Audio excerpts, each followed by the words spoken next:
ओम नमो भगवते वासुदेवाय। भागवत पुराण सप्तम स्कंद 12वां अध्याय। ब्रह्मचर्य और वानप्रस्थ आश्रमों के नियम। नारद जी कहते हैं, धर्मराज, गुरुकुल में निवास करने वाला ब्रह्मचारी अपने इंद्रियों को वश में रखकर दास के समान अपने को छोटा माने, गुरुदेव के चरणों में सुदृढ़ अनुराग रखे और उनके हित के कार्य करता रहे। सायकाल और प्रातः काल गुरु, अग्नि, सूर्य और श्रेष्ठ देवताओं की उपासना करे और मौन रहकर एकाग्रता से गायत्री का जप करता हुआ दोनों समय की संध्या करे। गुरु जी जब बुलावे तभी पूर्णतः अनुशासन में रहकर उनसे वेदों का स्वाध्याय करे। पाठ के प्रारंभ और अंत में उनके चरणों में सिर टेक कर प्रणाम करे।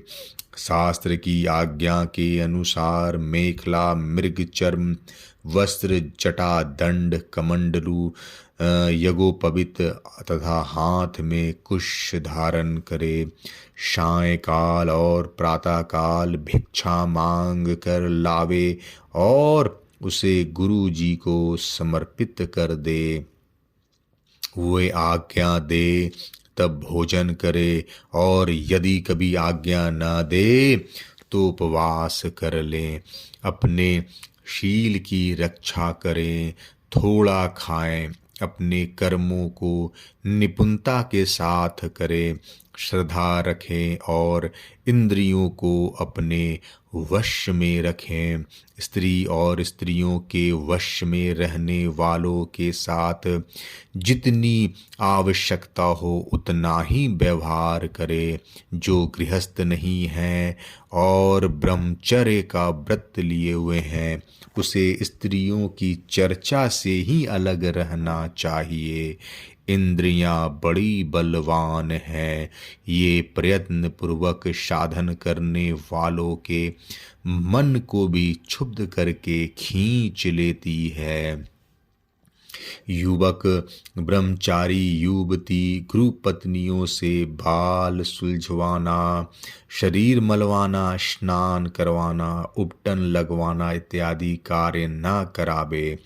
स्त्रियां आग के समान हैं और पुरुष घी के घड़े के समान। एकांत में तो अपनी कन्या के साथ भी न रहना चाहिए। जब वह एकांत में न हो तब भी आवश्यकता के अनुसार ही उसके पास रहना चाहिए। जब तक यह जीव आत्म साक्षात्कार के द्वारा इन देह और इंद्रियों को प्रतीत मात्र निश्चय करके स्वतंत्र नहीं हो जाता, तब तक मैं पुरुष हूँ और यह स्त्री है, यह द्वैत नहीं मिटता। और तब तक यह भी निश्चित है कि ऐसे पुरुष यदि स्त्री के संसर्ग में रहेंगे तो उनकी उनमें भोग बुद्धि हो ही जाएगी। ये सब शील रक्षादि गुण गृहस्थ के लिए और सन्यासी के लिए भी विहित है। गृहस्थ के लिए गुरुकुल में रहकर गुरु की सेवा शुश्रूषा वैकल्पिक है, क्योंकि ऋतु गमन के कारण उसे वहाँ से अलग भी होना पड़ता है। जो ब्रह्मचर्य का व्रत धारण करे उन्हें चाहिए कि वे सुरमा या तेल न लगावे, उपटन न मले, स्त्रियों के चित्र न बनावे, मांस और मद से कोई संबंध न रखे, फूलों के हार, इत्र, फुलेल, चंदन और आभूषणों का त्याग कर दे। इस प्रकार गुरुकुल में निवास करके द्विजाति को अपनी शक्ति और आवश्यकता के अनुसार वेद, उनके अंग, शिक्षा, कल्प आदि और उपनिषदों का अध्ययन तथा ज्ञान प्राप्त करना चाहिए। फिर यदि सामर्थ्य हो तो गुरु को मुँह मांगी दक्षिणा देनी चाहिए। इसके बाद उनकी आज्ञा से गृहस्थ, वानप्रस्थ अथवा संन्यास आश्रम में प्रवेश करें या आजीवन ब्रह्मचर्य का पालन करते हुए उसी आश्रम में रहे। यद्यपि भगवान स्वरूपतः सर्वत्र एक रस स्थित है, अतएव उनका कहीं प्रवेश करना या निकलना नहीं हो सकता।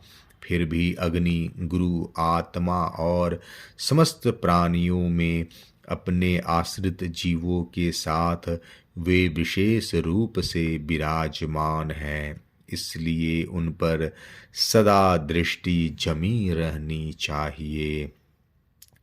इसी प्रकार आचरण करने वाला ब्रह्मचारी, वानप्रस्थ, सन्यासी अथवा गृहस्थ विज्ञान संपन्न होकर पर ब्रह्म तत्व का अनुभव प्राप्त कर लेता है।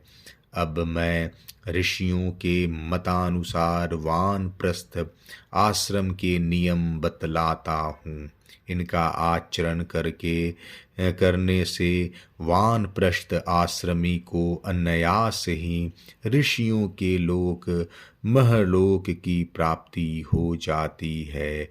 वानप्रस्थ आश्रमों को जोती हुई भूमि में उत्पन्न करने वाले चावल, गेहूँ आदि अन्न नहीं खाने चाहिए। बिना जोते पैदा हुए अन्न भी यदि असमय में पका हो तो उसे भी न खाना चाहिए।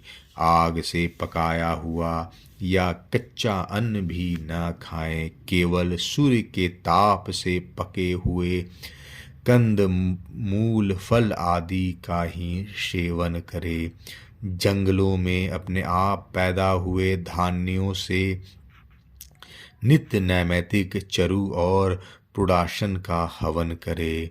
जब नए नए अन्न, फल, फूल आदि मिलने लगे तब पहले के कटे हुए अन्न का परित्याग कर दे। अग्निहोत्र के अग्नि की रक्षा के लिए ही घर, पर्णकुटी अथवा पहाड़ की गुफा का आश्रय लें। स्वयं शीत, वायु, अग्नि, वर्षा और धाम का सहन करे। सिर पर जटा धारण करे और केश, रोम, नख एवं दाढ़ी, मूछ न कटवाएं और तथा मैल को भी शरीर से अलग न करे। कमंडलू, मृग चर्म, दंड, वल्कल वस्त्र और अग्निहोत्र की सामग्रियों को अपने पास रखें।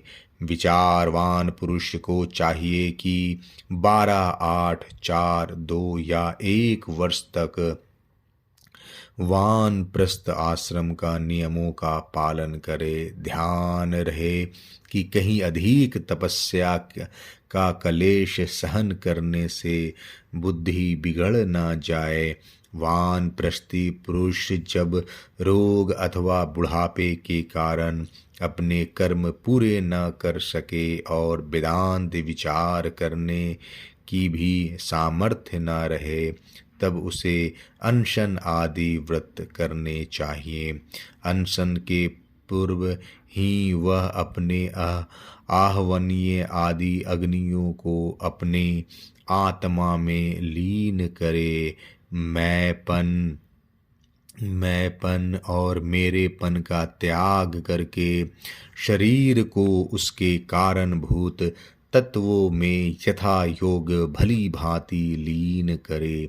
जितेंद्रिय पुरुष अपने शरीर के छिद्राकाशों को आकाश में, प्राणों को वायु में, गर्मी को अग्नि में, रक्त, कफ, पीव आदि जलीय तत्वों को जल में और हड्डी आदि ठोस वस्तुओं को पृथ्वी में लीन करे।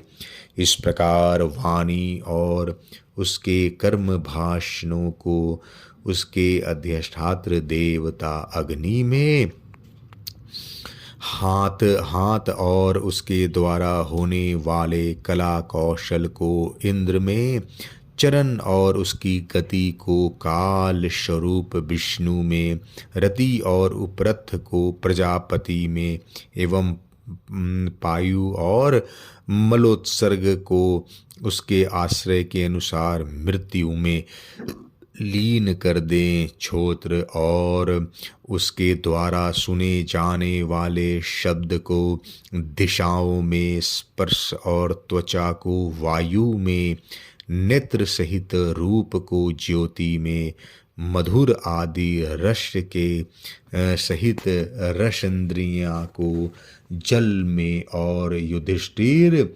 ज्ञानेंद्रियाँ एवं उसके द्वारा सूंघे जाने वाले गंध को पृथ्वी में लीन कर दे।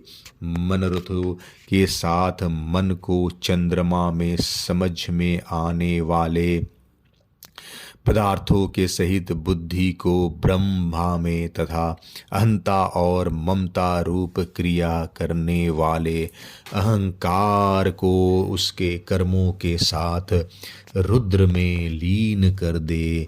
इस प्रकार चेतना सहित चित्त को क्षत्रज्ञ जीव में, और गुणों के कारण विकारी से प्रतीत होने वाले जीव को पर ब्रह्म में लीन कर दे। साथ ही पृथ्वी को पृथ्वी का जल में, और जल का अग्नि में, अग्नि का वायु में, वायु का आकाश में, आकाश का अहंकार में, अहंकार का महतत्व में, महतत्व का अव्यक्त में, और अव्यक्त का अविनाशी परमात्मा में लय कर दे। इस प्रकार अविनाशी परमात्मा के रूप में अविशिष्ट जो चिद्वस्तु है वह आत्मा है, वह मैं हूँ, यह जानकर अद्वितीय भाव में स्थित हो जाए। जैसे अपने आश्रय काष्ठ आदि के भस्म हो जाने पर अग्नि शांत होकर अपने स्वरूप में स्थित हो जाता है, वैसे ही वह उपरप्त हो जाए। 12वां अध्याय समाप्त। जय श्री कृष्णा।